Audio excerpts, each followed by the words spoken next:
Hey, ladies and gentlemen, possibility seekers around the world. Very excited today. We're kicking off our first podcast of 2021, at least the first one we've recorded for 2021. And that is with the wonderful Kate Bushell, who is sitting up in very sunny Queensland from Girls of Impact. Kate, how are you? I'm very well, thank you, Rob, and thank you for having me today. Very excited to have you on board the show because I'm really passionate about this subject. I love all the stuff you're doing. So welcome to the It's All Possible podcast. What does the word possibility mean to you? So the word possibility means to me, and I think this quote sums it up for me, the world is your oyster. And I think, therefore, that's what possibility means to me, in that the opportunities are endless to claim. We just have to go out there and discover them. I love that. Fantastic. I love it. I have a definition of possibilities where opportunity meets optimism. Yes. We've got this optimism, but it's a grounded optimism, and it's not a blind optimism. It's kind of a grounded optimism, but you see an opportunity because you've got the right mindset. When the opportunity comes, you go, hey, that's possible. So that's great. Lovely. I love the way you described that.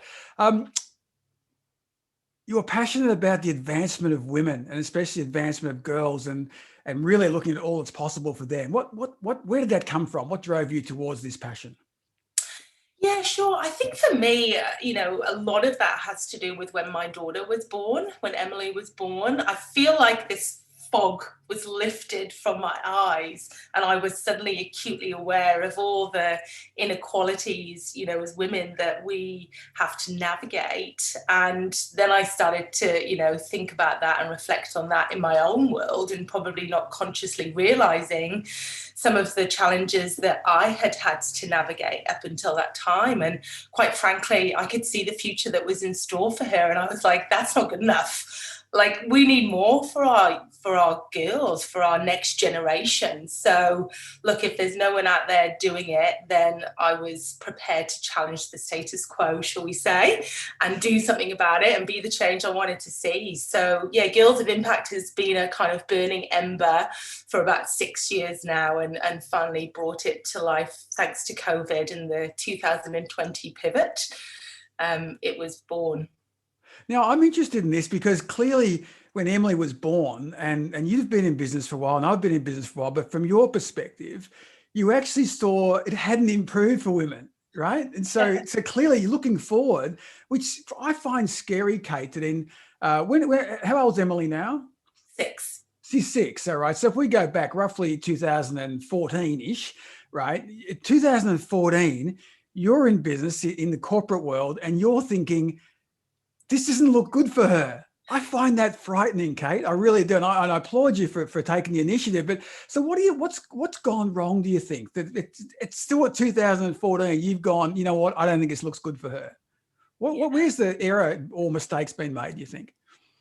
Oh, look, I think it's just lifetimes of bias and lifetimes of, women being the stay-at-home homemaker, essentially. Like, we're having to compete. Really? We're still there. I find it, and I come from, you probably know, but I've got 3 boys in the family, and my wife and I, that's why we have 2 female Labradors to balance things out, right? But even with 3 boys in my family, I mean, maybe I'm overly sensitive to it, so I compensate. But I'm always surprised when I just hear from people like you who I respect, and you go, you know what, it's just not right. And the inequality that we've been fighting, and you just use those words, and I go, wow, my God, I hope I'm not part of the problem. Yeah. But maybe, sometimes we're blinded by it, and sometimes we don't see the other side. And so what are some of the inequalities? Can you talk about that a little bit, about some, and even some from your own experience of inequalities that you've seen? Yeah, definitely. I mean, from my own experience, it was definitely getting passed up for opportunity. So I felt like I had to work like 100% harder than some of my male peers in similar positions to be heard or to be considered for opportunities. I think that was definitely aggravated more when I had children, and unfortunately, I hate to use that kind of stereotype, but you know, the white middle-aged man was the leadership at the time that Right. I would have to report into, and it would often become that boys' club, and my male counterparts would get taken into the side room and have a quick chat about an opportunity coming up, and would they like to throw their name in the hat about it. I didn't get that request to head into that office. You know, I had to knock on the door and be like, hey, what's this meeting about? Why am I in here? You know, because that was the sort of world that we operated in. So I think for me, that's probably where I've experienced it the most. And I would imagine there are many, many women out there that would have experienced that same problem when it came to having children, and just suddenly careers or extracurricular activities were kind of taken off the agenda for you, not been known to you. Do you know what I mean? Those choices were almost made behind your back without even a consultation. Yes. And do you think that COVID, you know, could possibly actually help your cause here? Because we're working from home more. We're going to be working from home a lot more in a lot of roles. I mean, we will go back, but not everyone's going back. That now, actually, the boys' club's harder to do unless it's a virtual boys' club. But also, women who, you know, are having children and doing what they want to go and do can actually go and do that now. But it's sort of leveled the playing field a bit. Do you think that COVID could have done that?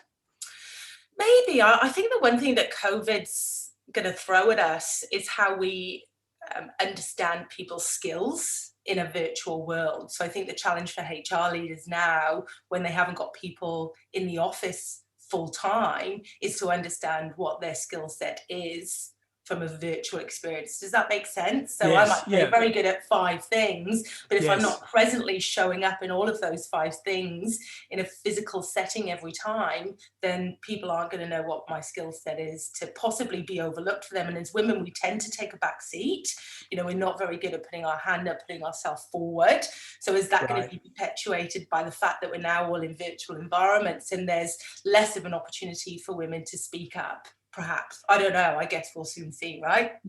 Or we're in a comfort, or they could flip it the other way, which is we're on a level playing field now, and if you're actually quite good in this kind of environment, you know, it's different than being in that much bigger group with, you know, a lot of people or an intimidating environment, because you're on your own home, you know, soil, if you will. So it's going to be interesting. I don't know which way it's going to go, but I think that the opportunity is probably more so there. And I would be encouraging all women at all times to actually, if you think you deserve it, just go for it. You know, I totally think you should go for it, because I don't see any reason. In fact, interestingly enough, I think during this time, I've always found women naturally better transformational leaders than men. And by transformational, I mean have better listening skills around empathy and understanding. Now, it's not all, but I've generally found men have to work harder at those skills than women. Do you have any thoughts on that? Your observations? I definitely think that women bring a different skill set to organizations, and that's why organizations crave diversity, right? Because they know it makes business sense, because you're bringing different components together to stimulate success. There's a really interesting report that came out last year by an organization called WGEA, which is the Workplace Gender Equality Council. So it's part of government. Right. And they are now showing that there's a direct correlation between the number of women in leadership positions or running FTSE 500 companies and the impact that that's having on their profitability. So they're about $8 billion up if you've got either a female CEO or you have a strong female leadership team, which says it all, right? Because what we're now saying is that it's not only a disservice to your organization, it's also a disservice to your shareholders if you're not actually giving yourself the best possibility of making the most amount of profit that you possibly can by having equal contributors in that leadership space, because they do bring these different talents in, which you've just highlighted. It makes so much sense to me. And the other thing that I've always been blown away, when you look at small to medium business in this country, which is the backbone of the country, we hear this talked about, but it literally is if you do the numbers, right? You just have to do the numbers. 60% of them, I think, are owned by women. Yeah, highest growing I think right? startup ratio is women-owned businesses. But did you know that women only receive 2 to 6% venture funding?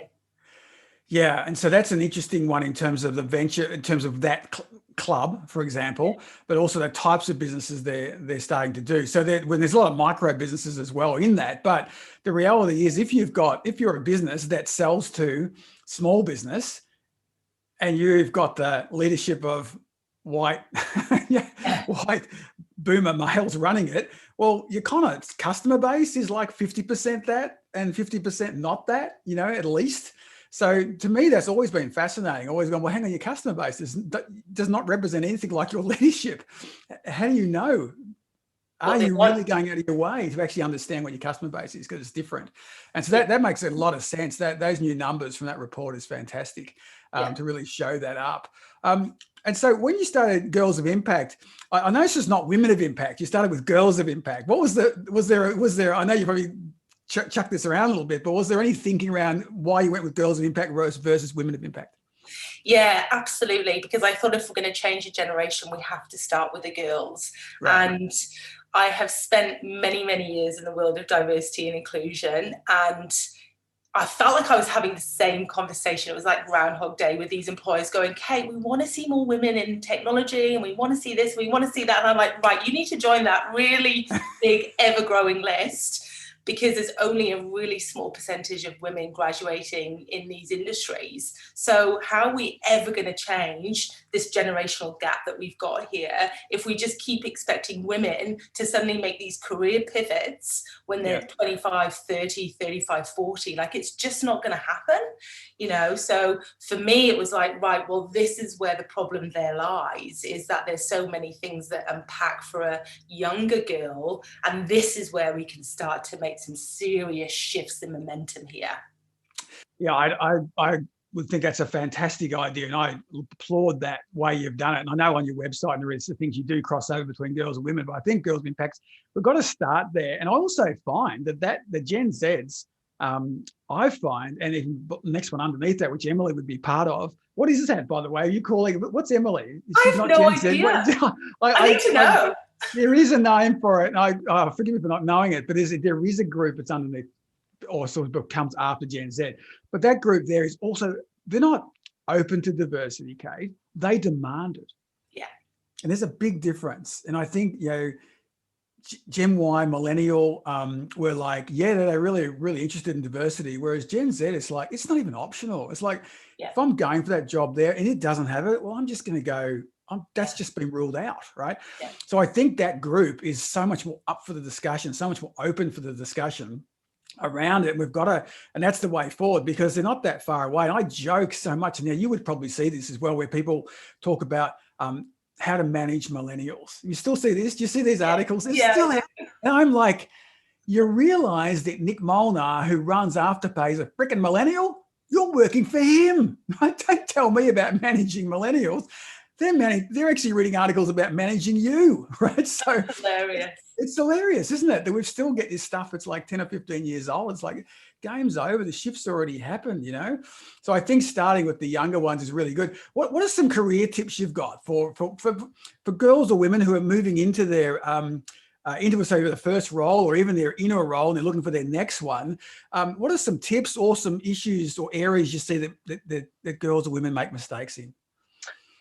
Yeah, it's probably different depending on what stage of career you're at, to be honest, in terms of the right tips to offer. But I would certainly say with girls, what we're finding is that they just, the main obstacle to them not knowing what their dream career is that they just don't know it exists. And that's the scary part of the world that we live in right now, is it's information overload. How do I navigate it? How do I demystify it to make sense to me? So the tip is, find out what you're passionate about, what your values are, because that's going to be fundamental in you finding a career that you absolutely love, that lights you up every day, and always go for the opportunities. I mean, I've never said no. And if I've been placed with an obstacle in my pathway, I've always found a way around it, because if I've wanted that end goal bad enough, then it's always achievable. You just have to think resourcefully about how you navigate around that. And I think that's where we come in to help them with some of those questions that they have and those challenges that they're navigating. Yeah, I like that one about the opportunities and just taking them. And I think, I've got this this acronym. I love acronyms because it's the only way I remember things. I'm a simple person, Kate. But I love this one about it because I was thinking about it the other day about, and it's the quick backstory is that my wife and I have just done our first on-air acting role together. Right, we were called on to do it by my son, who's in the industry. Now, when I thought about us going into it, one of the things that I thought was really interesting, and I think this works for career, is I use this acronym COFA, which is you've got to be connected, right? You've got to keep working on your connections. People use networking, I don't really like the word, but you've got to keep working on your connections, then be open to an opportunity, be flexible in terms of where it might be, and be agile and be able to move and take advantage of it. Yes. Because even in that scene where I had that walk-on experience, it was about, we were connected and we knew somebody. We were totally open to doing something completely new and out of our comfort zone. We were flexible, right, in terms of we could make it. And we were agile in terms of we could get to where we had to go. And we had to make a decision quickly because they would have got somebody else. And I think if you have this COFA, I call it COFA attitude, it's really interesting of applying that because you never know what can open up. And I went into that looking at that opportunity, and I just saw leadership in action. Yes. Right. So Now I went into it just to do my thing, help the guys out with the shoot, but I just saw leadership in action. And Kate, and why I wanted to bring this example up for you was the lead cinematographer is a woman.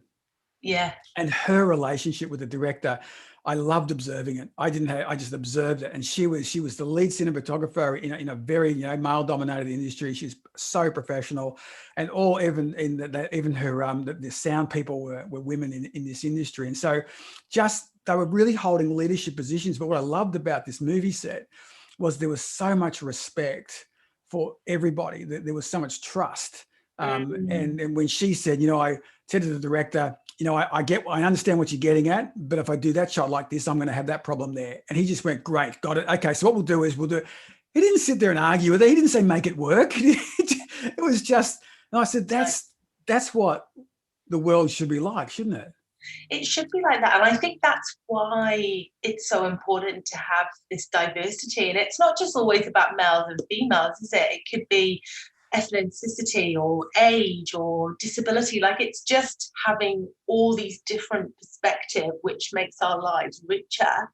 And therefore, what we're doing and how we're doing it into some much more socially aware, kind place.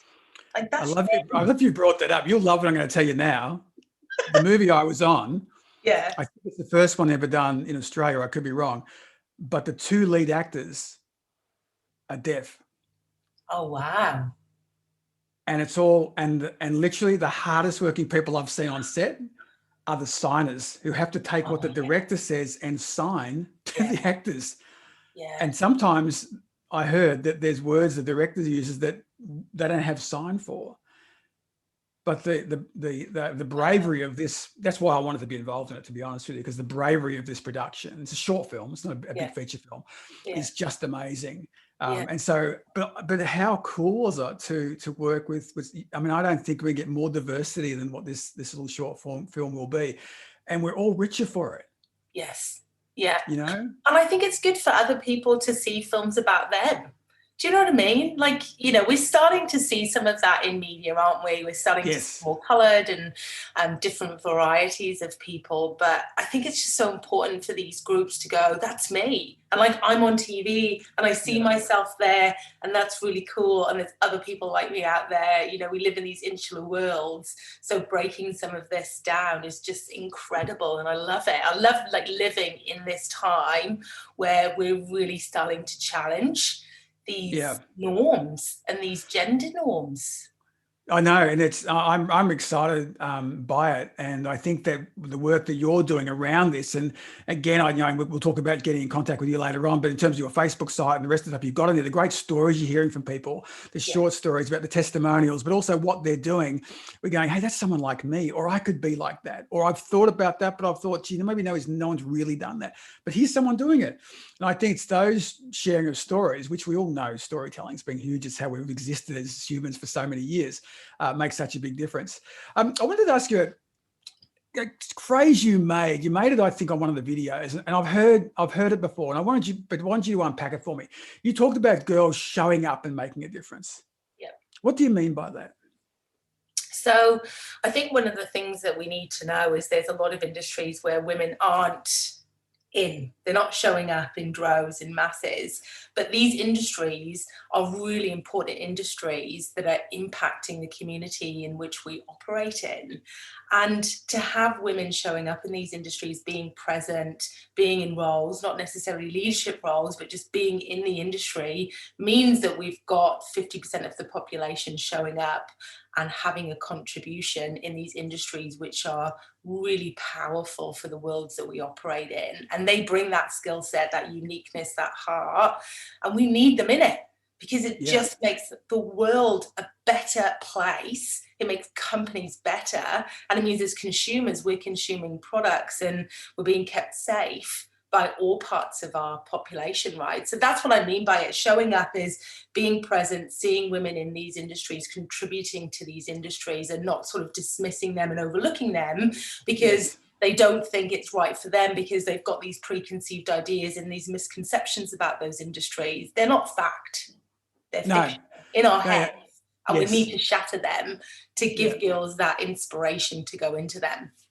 Yeah, I think that's right. So I like that. And also that's the point I'd pick up with you said there, they may not be in leadership roles. And I find that, and I know you agree with me here, there's a difference between a leadership role and leading, right? It's an adjective. You actually, it's a doing word, isn't it? Leading, right? So, I'd like to say to the audience out there and everyone from guys and girls who are listening to this, leading is something that you do, not something you have, right? You might get appointed to a leadership role, but you only earn it when you start leading in it, and you don't have to have the role to lead, right? So having initiative, showing up and going, hey, I've got an idea, or this could be done differently. To me, that's leadership. That's someone going, you know what, I'm taking the lead on a view I have or an idea I have, and I'm pursuing it. That's leadership. And I say to people, oftentimes if I have a webinar, or it's easier when I'm doing it physically, but I say to them, who's a leader here? And people don't put their hands up, right? And then I go, who's a parent? And they put their hands up and they go, welcome to leadership. It's like, you just got appointed, you're leading a family. And you know that, right? And you've got someone looking up to you in Emily, and I know you got the great, you got the merch for her too, which is really cool. But she's looking at you, she's following you, right? And you're lucky that you are a leader anyway. But even if you're not, you are. You know what I mean? Like, as soon as you're a parent, you're a leader. And some people abdicate out of that when we get it. But the reality is that the leadership and you're doing, and it comes at a certain age where they go, oh, I'm not buying into the leader anymore. About teenage years. You get ready for that, Kate. Don't worry. Oh, no, I'm dreading that. You get that in corporates too, don't you? Where you don't get the leadership buy-in, if they make a mistake. We're the first people as leaders, aren't we, to be chastised hideously if we don't do something that's quite, on point with what they were expecting. But I think the other point to make on leadership is it's actually really nice if you're not in a formal leadership role sometimes, because you haven't got all of those political challenges to deal with too. You can literally just show up with a great idea, get your flock behind you and take that forward and do something really, really positive without then having the politics, leadership, counselling duties that come with being an actual people leader these days. Does that make sense? I think that's the role, though, Kate, of good people leaders, is to make sure their team have the ability to lead their own projects. And, a good people leader, is protecting their people from that. They're kind of shielding them from, the politics and the bureaucracy and the other stuff as much as they can to allow their team to explore and grow and into those kind of people. What do you do, though? What do you do if you're a woman? You're in a leadership role or a good role, you're in a good role you want to be in, but it's a toxic culture? oh, get the hell out. Honestly, Get the hell out. I've So had that experience myself yeah, recently. I was in a very senior position, but the culture was awful. And it just, the value alignment was so skewed. It was unbelievable. And I thought, you know what? I'm not going to keep working tirelessly and showing up every day for this organization yeah. that, doesn't treat its people well. It's just not worthy of my So time. so a question sometimes I get is, how do you know when to leave? So you think it's a toxic environment. How do you know it's a toxic environment? You touched on their values. So your values are misaligned. What Yeah. are any other things? So values are misaligned. I mean, that's bad enough. But is there any Yeah. couple other signs that would say to you, you know what, I think it's time to Yes, I would bail? definitely say how leadership treats people. Like Yep. people for me is the massive part here. I'm a really empathetic leader. I care deeply about the people I lead. I want to see them, thrive and succeed. And yeah, if you've got leadership which doesn't emulate that, then you have honestly got to get the hell out of there. Yeah. So leaders aren't modeling the way. Leaders aren't looking after their people. It's evident they're saying things, not doing things, right? So not, the values are misaligned and you're seeing clear evidence of it. I think you're absolutely right. I think they're signs, because life's too short for a toxic environment. I've worked in them, you've worked in them. And we would have to agree that the weird thing is when you do get out, it's actually, oh my God, what was I in? Because sometimes it almost becomes normalized. That's the bit I worry about too. Sometimes you think everything's like that, and it's just not. And you're right. Not everyone's going to have that courage, I think. Yeah, absolutely right. I look at the people that are left there in this organization and yeah, you're right. They might not know any different, which is actually really scary, isn't it, to think about that kind of thing. But I also think there's a lot to do with psychological safety, which, again, can sort of perpetuate in these virtual environments. We don't know what our leaders think.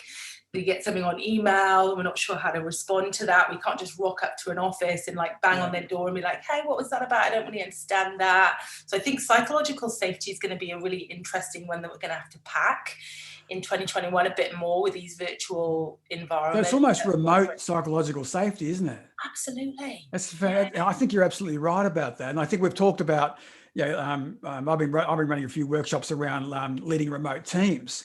And I haven't used that phrase. We've talked around that, but actually I think you're right. We've been talking around having a psychological safe environment, why leaders need to check in, what I say is they need your visibility, not your vision, right? Yes. They just need you to be authentic. And I cannot believe the amount of leaders I'm coming across that are struggling with the authenticity side. No, struggling. They want to have all these, they're not bad people, but they're struggling to go, is it okay I just show up? Don't I have to have all the answers? And I'm like, no, you're a human. I think last time I checked, I'm not sure, but if you're authentic, what are your thoughts on that?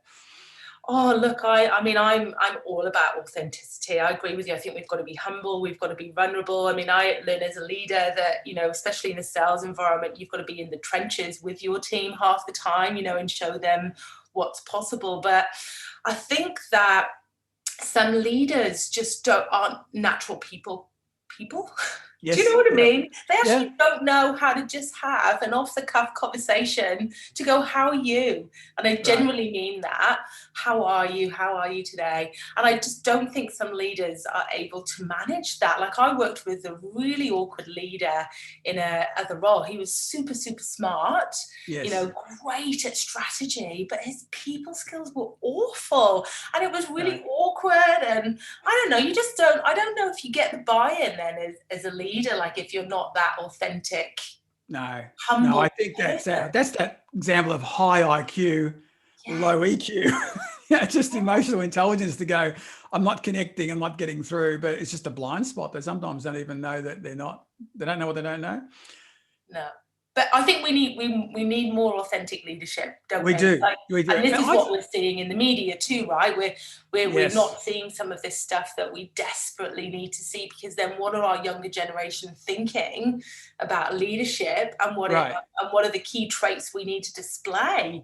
We got Donald Trump organizing people to march on Parliament House, But then you see some wonderful examples, and I think one of the highlights for me during the campaign was the Kamala Harris and Mike Pence debate. I just thought that was one. Where Sorry, she told him. I'm just actually talking at this point. Do you mind just? And then we saw the complete, what I thought was a good example and fantastically done by her. That's showing up, at stepping up, and she's a great role model for doing that in so many ways. But then we saw that like literally a week later, I don't know if you saw it in Canberra when we had the Scott Morrison and we asked our female leader for a response, and he jumps in and goes, "Let me just take the lead on this one." Yeah, I know. And funny enough, I saw it again on the Today Show yesterday, because I'm really aware of this stuff now. Richard Wilkinson was on there with a female co-host, and someone had gone, "Oh, how are you guys?"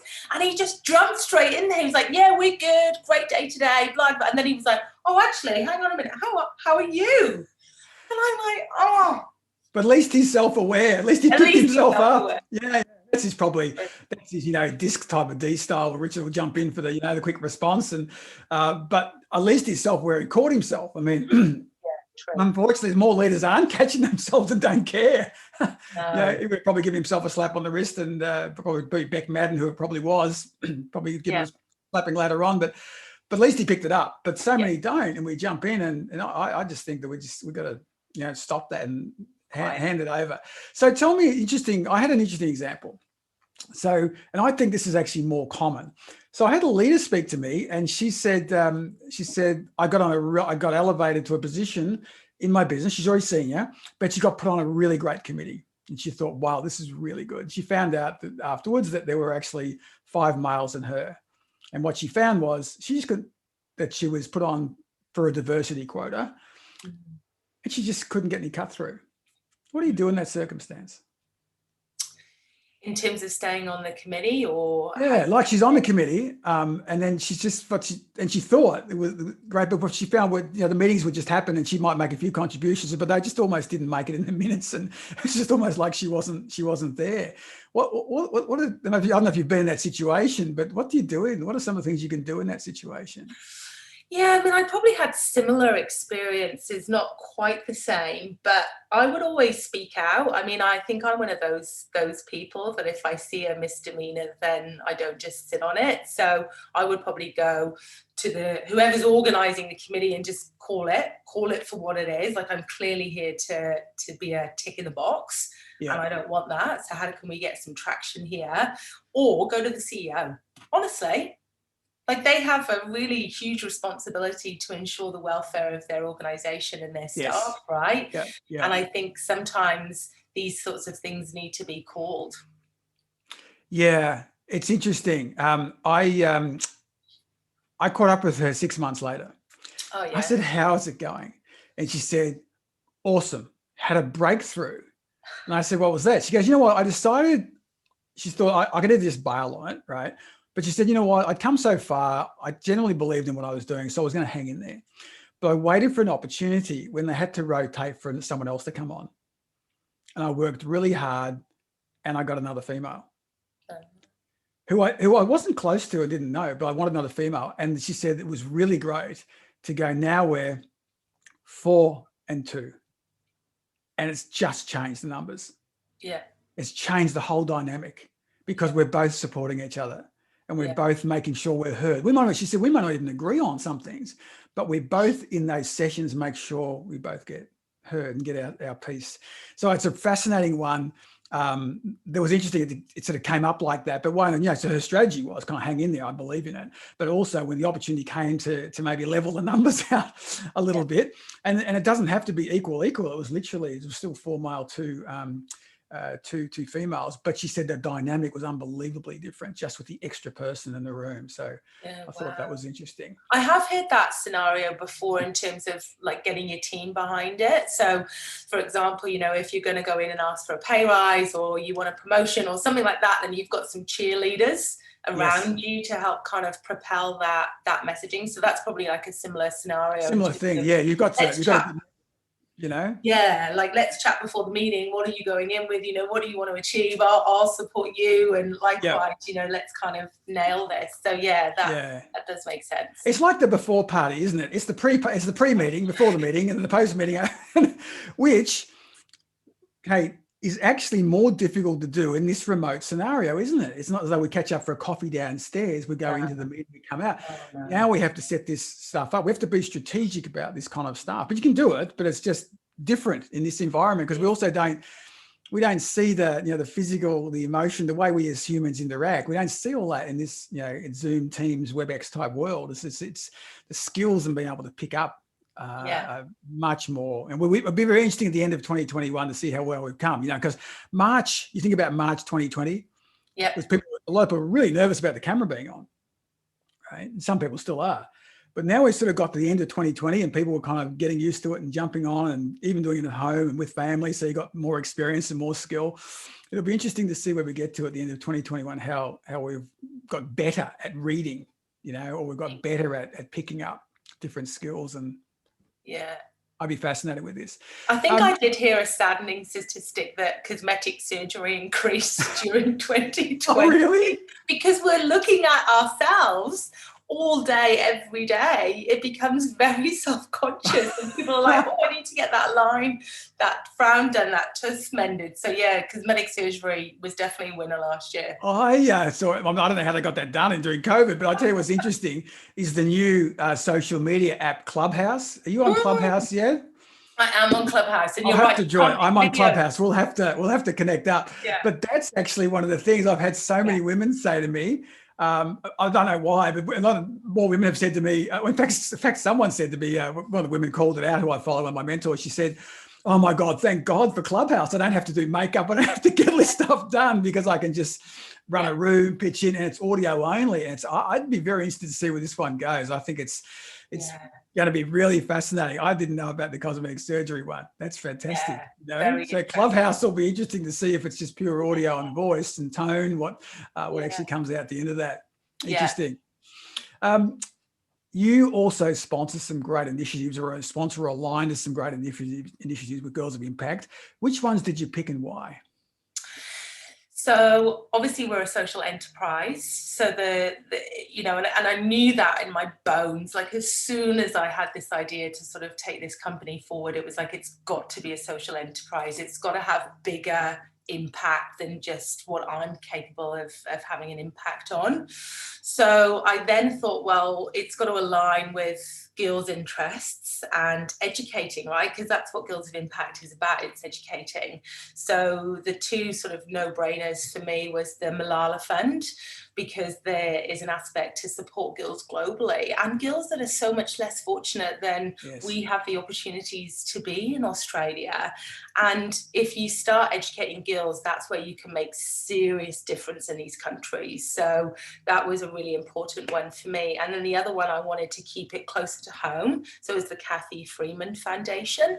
And again, not only do we have this kind of diversity lens, but the lens over that is also when it comes to minorities. And, again, we know that young minority girls have even more obstacles to jump than just young white girls. So for me, it made absolute sense to support something that was helping young minorities in our home turf, and really changing the dial and educating them from that respect.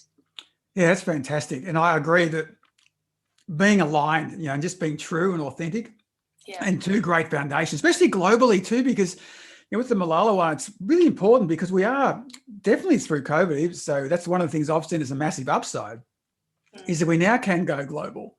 Yeah. And when I say can, I actually did, more so global in 2020 than I'd ever had before. I did a number of global seminars that I was a part of. I've gone to wider audiences. I mean, this podcast you and I are doing was really born. It started in 2019, but really, I would say 50% of the audience, not 50% of the audience, but also 50% of the guests are overseas.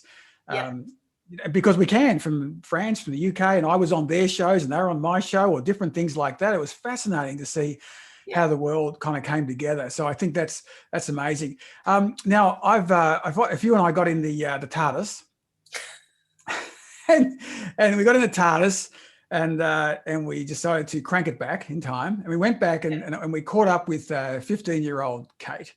What would you say to 15-year-old Kate about the future? What would you talk to her about? Oh gosh, where would I start? I feel like we'd have to sit down for a few days and sort of have this conversation. So we'd book accommodation, okay? First of all, accommodation. It would definitely be around. I think being aware is like the key to a lot of this, right? So just being aware of what the world is, like what I'm going to have to navigate as a young woman in terms of friendships, in terms of the corporate world, in terms of leadership, because then I'm going to go into it knowing what I know, and knowledge is power, right? And then I'm going to have the opportunity to create difference and do things differently. So I think it would definitely be a conversation around awareness. And then I would say, like, back yourself. Like, I know that we hear that a lot, but as women, we're plagued with imposter syndrome. Like, honestly, it can be debilitating for some women. So I would always, you know, even the internal critics in my head are there. I have to constantly overcome them. Like, you can do this. You are just as capable as your male colleagues. You have this to give, you have this to offer. So probably just that whole kind of conversation around backing myself and that side of things. That's I really like that. I think that's right. That kind of backing yourself, but also that, yeah, we have this imposter syndrome. I saw a great little video that Gary Vaynerchuk did recently, and I had to remind myself of it. It was wonderful. And a guy came up to him and said, "Hey, Gary, I've always thought about doing vlogs, right?" And Gary goes, "You should do it. You should do it." And the guy said, "Yeah, but Gary, my life is so boring. My life is so boring. Why would anyone? I don't know. I couldn't even listen to myself. I'm not that excited." And Gary goes, "You made a really point." He said, "You know what? We all think our lives are boring, but other people find our lives exciting." Yeah. And he said, "I want to know." He said, "You know what? That top you're wearing now, where did you buy that?" And they just went into a story. And the guy talked about this top, and he talked about how he bought these other sneakers, and Gary's in the sneakers. And Gary said, "See what we just did? You just thought that was an item of clothing, but I haven't got that brand, and I really want it." Yeah. So we have this imposter syndrome, which I 100% agree with you. I think we all do. And we all do. And I think sometimes women are more susceptible to it, like you did, because more people are showing up and saying, "See, I told you," right? Mm-hmm. Right. And imposter syndrome is very good at getting yourself to agree and finding evidence, right? Because our mind and our eyes, especially, you know, our eyes are really good at observing things, but they're also good at being projectors for what the mind wants us to see. Yes. Okay. I said we couldn't do this, and guess what happened? I just found someone else like us who failed. See, there's evidence we shouldn't do this. Yeah. Right?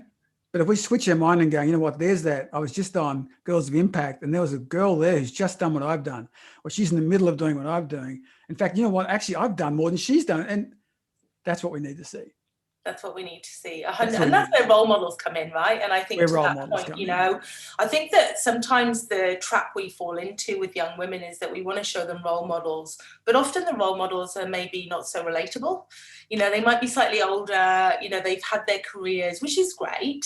But I think one thing that we're really missing is showing young women younger role models that they can absolutely relate to. So when they're on Instagram and they're looking at TikTok and they're seeing, you know, all these celebrities, that we kind of balance that with other role models of different types of women and positive career mentors. And they need that. And I think that that's something that we're missing, which Girls of Impact is helping to solve. Like, we've got a 40-year-old girl that we're just about to profile on Girls of Impact, and she started her own business. She's 14 years old, but just saw something that she wanted to do, you know, got mum on board, and together they're launching this business. And she's just an incredible powerhouse at 14 years old.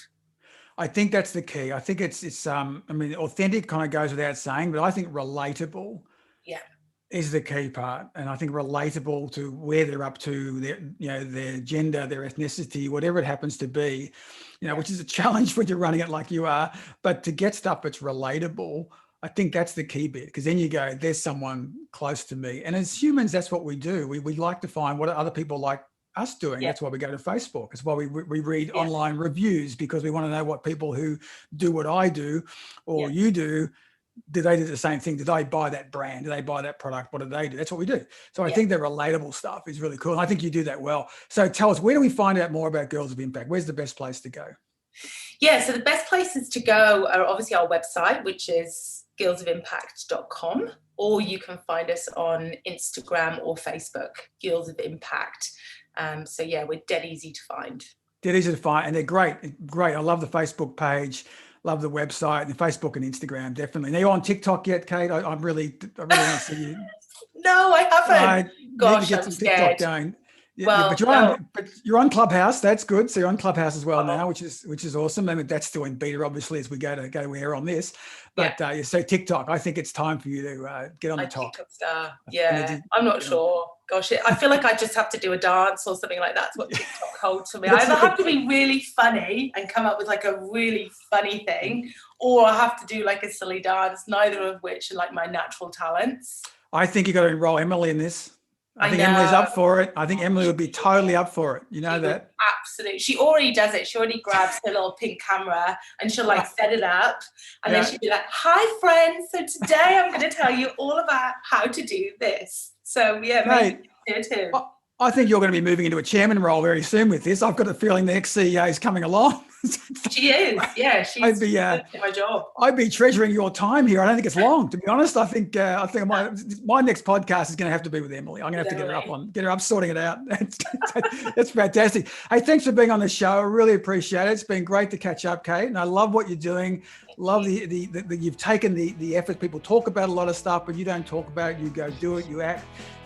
And I think when we make, I love to say anything is possible, make it happen. And you definitely do that. So thanks so much for being on the show. You're welcome, Rob. It's been great. Thank you. Hey, thanks for listening. And we hope you enjoyed this episode. Please subscribe and rate the podcast you listen to so we can continue to serve and inspire others. Remember, connect to us on all the social media channels. The Art of the Possible podcast is hosted by me, Rob Hartnett, and produced by Finn Hartnett. Connect with us directly on LinkedIn, Rob-Hartnett, Hartnett, and Finn Hartnett.